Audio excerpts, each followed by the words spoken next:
Welcome back into the High School Fan Zone on a Wednesday night. It's the last week of February. It's the best week of high school basketball season, or one of the best weeks, is we've got Monterey headed to the state championship game in girls, Friendship and Estacado headed to the regional championship game in boys, Lubbock Christian in the state semifinals, and TAPS 4A, both boys and girls. But it's also track season, as I mentioned last segment. Did you guys see Coach Ramby on the way out? Yes. Okay. There was no brawls or anything. No, Everybody gets along. No. I'm just joking. Track coaches don't do that. I'm with Liberty coach Hunter, and I'm going to let you say your last name because I get you and Maddie confused. Maddie Dewbre Yes. from Monterey. Yes, so it's Dewbre. Dewbre. Okay. See, I was going to say it the other way. I'm going to let him introduce who's with him, and I want them to introduce themselves by voice, actually. So if you're listening on radio, you know who they are. So, guys, grab the microphone and tell them who you are. Hi, I'm Talon Wilcox. And I'm Braylee Barron. There you go. You know them by voice. If you're watching on TV, you see they are all to the left of me.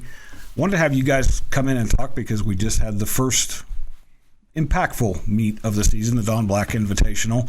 You guys did pretty well, Hunter. You guys had some things fall together that for a second-year program, I imagine you're pretty happy about. So I'll let you take it from there. What did you like about what you guys did out in Wolfforth I think it was still a pretty cold day? Yes, that afternoon ended up being beautiful, really beautiful, a lot warmer than we thought. But performance-wise, we broke. I know this is going to be like this for a while, but we broke a lot of school records, and we had a lot of PRs, and so that was really good to see, especially this early on, it being our first meet, and we're still new in several positions together. It is good that we had a bunch of returners, obviously, but we've had some freshmen step up on both the boys and the girls side who have been like really key players for us. And we had two of our athletes, one of our fastest boys and one of our fastest girls weren't even at the meet, and we were still able to have the success we had. So I'm going to guess the fastest boy was out doing some baseball stuff. Yep, he's running that stick ball, Yep. And Mr. McPherson. Yes, Gavin. He was, they had the baseball tournaments, and he's got another one this weekend. You've seen him on the baseball field. He's got some juice when he starts running around the bases. So yes. Talon, when you and Gavin go head to head, who's winning that race?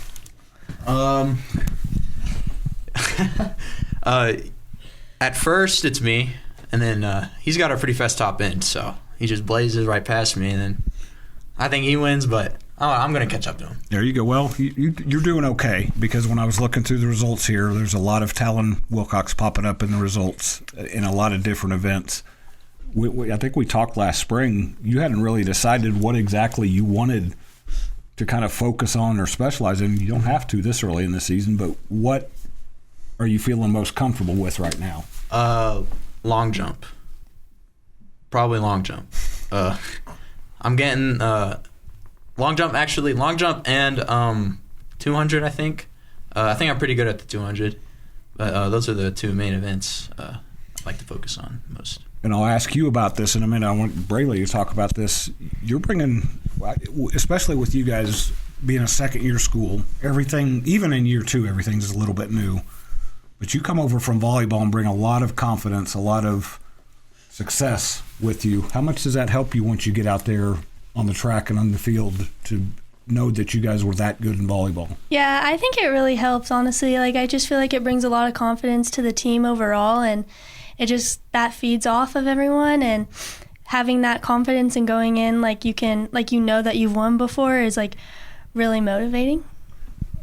She's going to get mad at me for saying this again. Is Coach Hunter, does he push you as much as Coach Caitlin does? Caitlin Anderson? I think he pushes us. Okay. He definitely does. You must have a mean streak in you, and she's going to get mad when I say that. She knows I'm just kidding.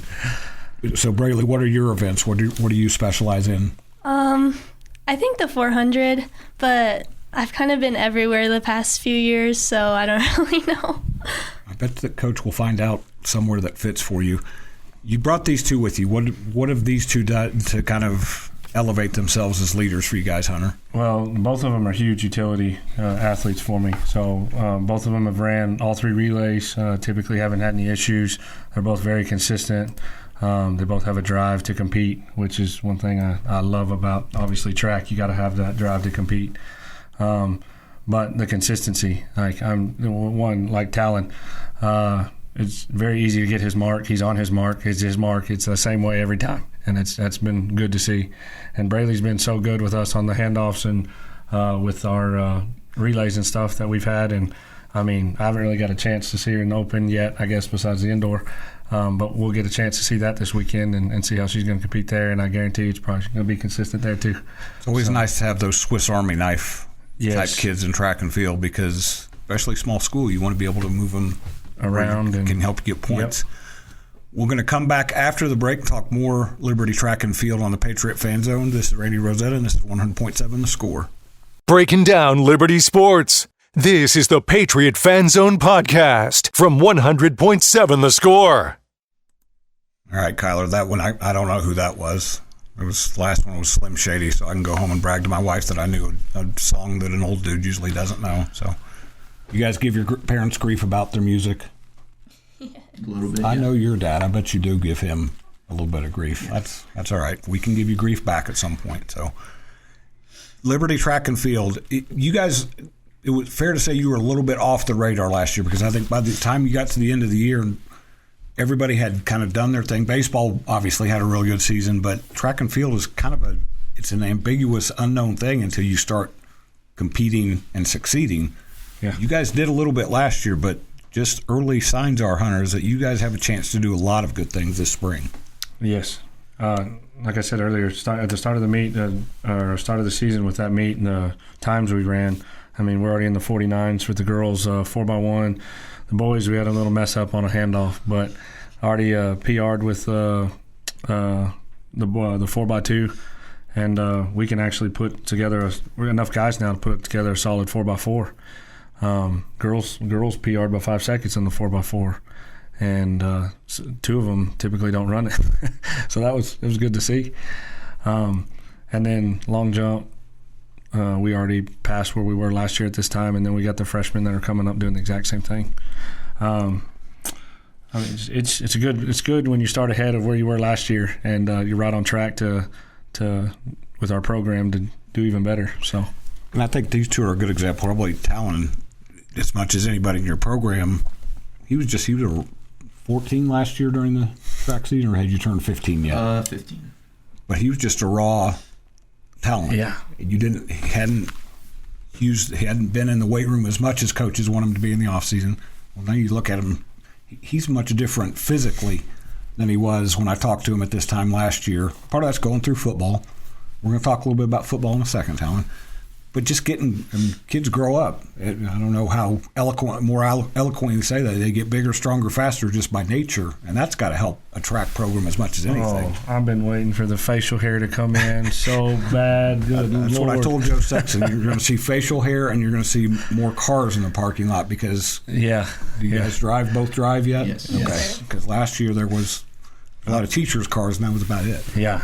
Now we have more cars. We're starting to get some facial hair, some deeper voices on the boy side, and that's been. Thank you for saying nice. that. Braylee doesn't need to have any of that stuff going on. So. No, so that's been a blessing, and obviously it's been helping us out too. So the muscle actually starts to build and gets a little more help with testosterone. So, and the other part of that, the equivalent of that, as I mentioned to Braylee, you've got girls coming from volleyball that have had two huge years, and now basketball girls who have had that same level of success.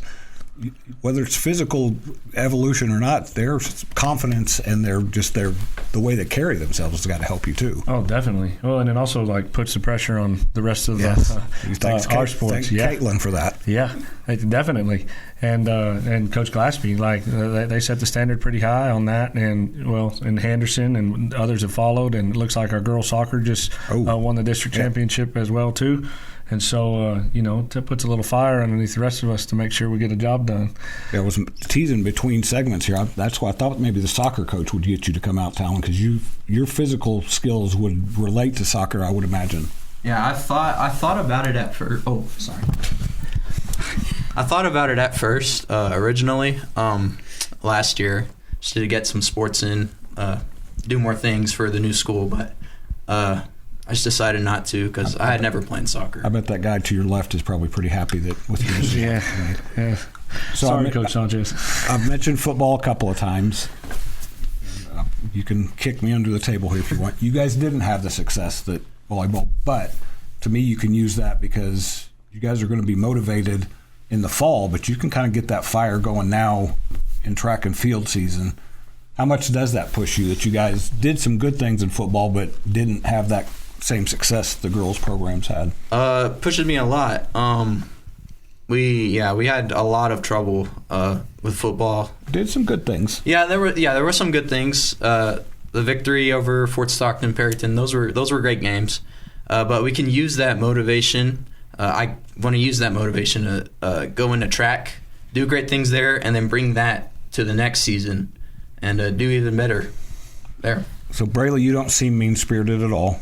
So I'm going to guess you don't take these guys by the trophy case and point out how many, let's see, got 4 rounds deep in the playoffs when you were your first year? We got pretty deep, I know that. Yeah, we did get pretty deep. You got beat by a really good team earlier in the playoffs this year, but you also won a district championship. So a lot of good things happening at Liberty. Track and Field is now joining that party. You guys have your own meet coming up pretty quick, so we'll probably have you come in and talk after that again because we'll be through some other sports. So that's going to wrap us up on the Patriot Fan Zone this Wednesday night. We will not be back with the Patriot Fan Zone next week. It'll be March 12th when we come back. This is Randy Rosetta